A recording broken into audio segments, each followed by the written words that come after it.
ક્યારે એવું લાગ્યું છે કે સતત આવતા નોટિફિકેશન્સ, ઈમેલ્સ અને અનંત સ્ક્રોલિંગથી મગજ એકદમ થાકી ગયું છે?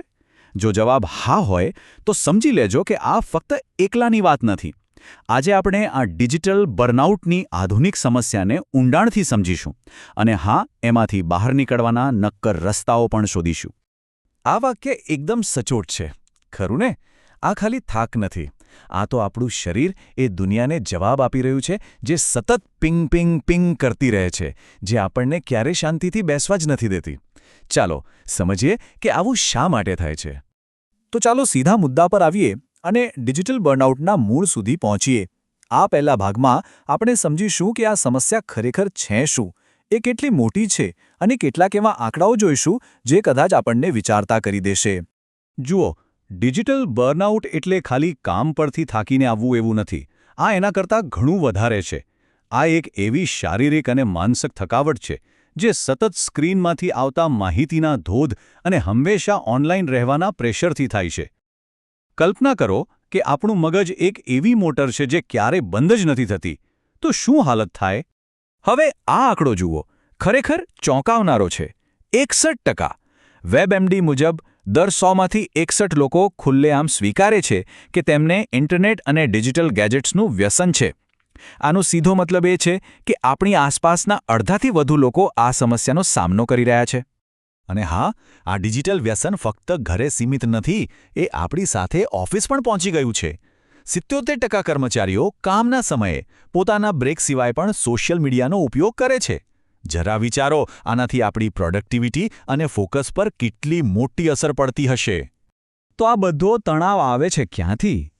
એક સર્વે મુજબ રાજકીય ચર્ચાઓ, 24 કલાક ચાલતા ન્યૂઝ અપડેટ્સ, ઓનલાઈન બીજાઓ સાથે પોતાની સરખામણી કરવી, આ બધા સૌથી મોટા ગુનેગાર છે.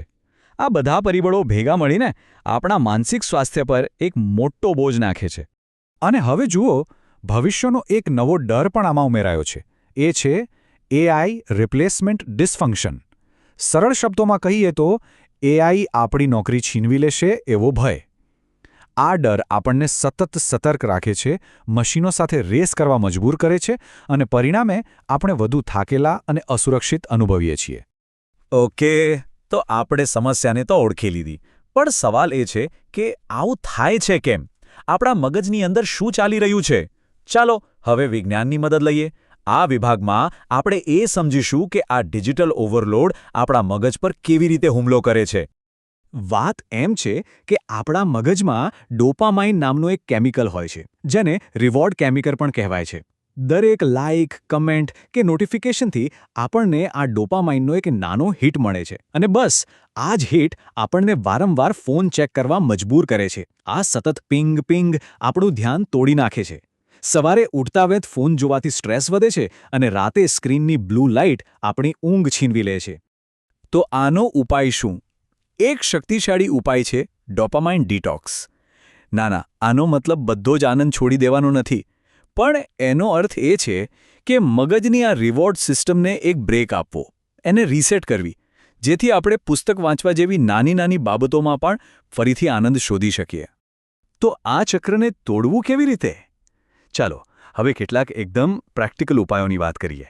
આ વિભાગમાં આપણે એવી નાની નાની આદતો વિશે જાણીશું જેને આજથી જ અપનાવીને આપણે એક મોટો ફેરફાર લાવી શકીએ છીએ.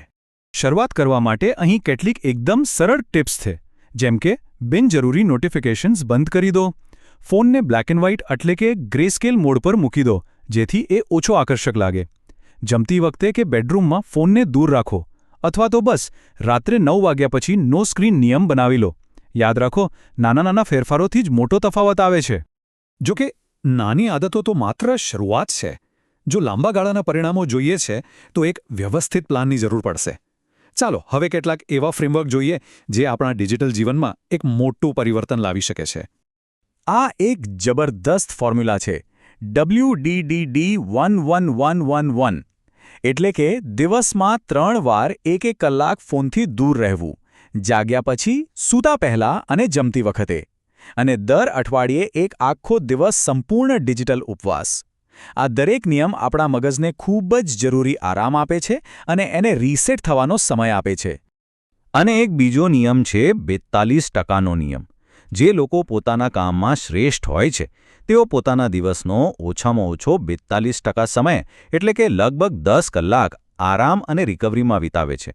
અને હા, આમાં માત્ર ઊંઘ નથી, પણ પરિવાર સાથે સમય પસાર કરવો, કોઈ શોખ પૂરો કરવો એવી પ્રવૃત્તિઓ પણ શામેલ છે જે મનને તાજગી આપે. તો આપણે સમસ્યા સમજી, તેના ઉપાયો પણ જોયા. પણ આ બધી મહેનત શા માટે કરવી? ડિસ્કનેક્ટ થવાથી આપણને ખરેખર શું મળશે? ચાલો હવે સૌથી રસપ્રદ ભાગ તરફ જઈએ, ડિજિટલ ડિટોક્સના અદ્ભુત ફાયદા. અને આ કોઈ કાલ્પનિક વાત નથી, આના વાસ્તવિક પરિણામો છે. બોથરેન્ડ્સ નામની એક માર્કેટિંગ એજન્સીએ જ્યારે આખા સ્ટાફ માટે ડિજિટલ ડિટોક્સનો નિયમ લાગુ કર્યો ત્યારે એમના કર્મચારીઓની ઉત્પાદકતામાં સીધો 30%નો વધારો જોવા મળ્યો. આ સાબિત કરે છે કે ઓછો સ્ક્રીન ટાઈમ એટલે વધુ સારું કામ. અને કામ સિવાય અંગત જીવનમાં તો એનાથી પણ મોટા ફાયદા છે. મૂડ સુધરે છે, ઊંઘ ગાઢ બને છે અને પરિવાર સાથેના સંબંધો વધુ મજબૂત થાય છે. પણ સૌથી મોટો ફાયદો છે શાંતિ. મનને આમ તેમ ભટકવા દેવાની અને નવા વિચારોને આવવા દેવાની આઝાદી. આપણી ક્રિએટિવિટી ત્યારે જ ખીલે છે જ્યારે આપણે ડિજિટલ દુનિયાના ઘોંઘાટથી થોડા દૂર હોઈએ છીએ. છેલ્લે એક વાત યાદ રાખવા જેવી છે. આપણો ધ્યેય ટેકનોલોજીને છોડી દેવાનો નથી, પણ તેની સાથે એક હેલ્ધી અને બેલેન્સ સંબંધ બનાવવાનો છે. તો આજે આપણે જે પણ ચર્ચા કરી તેમાંથી ટેકનોલોજી સાથેના સંબંધને સુધારવા માટેનું એવું કયું એક પહેલું પગલું હશે જે આજે જ લઈ શકાય?